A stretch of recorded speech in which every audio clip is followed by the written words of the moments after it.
Avança sem apoio do Partido Fretilin, General Reformado Lereanan Timur e a eleição presidencial sob votos Fretilin e município Lautem. Hori halakong Francisco Guterres Luolo nebe durante nunca lakong dadaog ne tem que contente iha número tolu.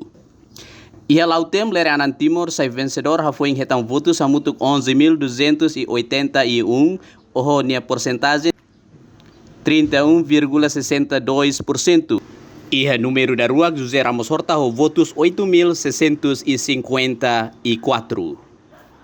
Honia porcentagem 24,26%. No Luolo e Fatinda Tulu com votos 7.217. Honia porcentagem 20,23%.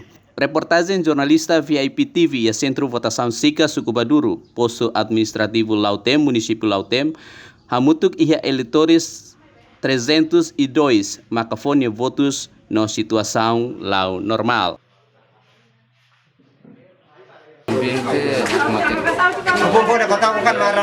Depois compraremos cirantos mai hasil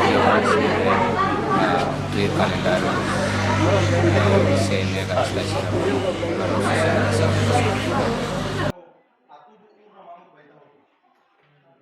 E a Centro Votação Sika, candidato José Ramos Horta, makasainya vencedor ho votos 102. Tuirkedang Armanda Berta dos Santos, 62.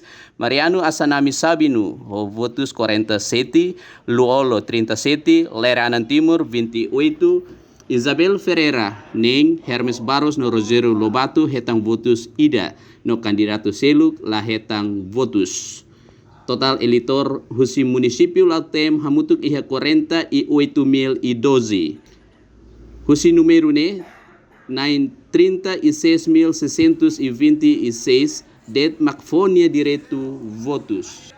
Entretanto, votante elegível no bestai registro para Timor-Leste Tomac hamutuk iha 853.613. Husi Baduru, município Lautem, Marcia da Cruz, VIP TV.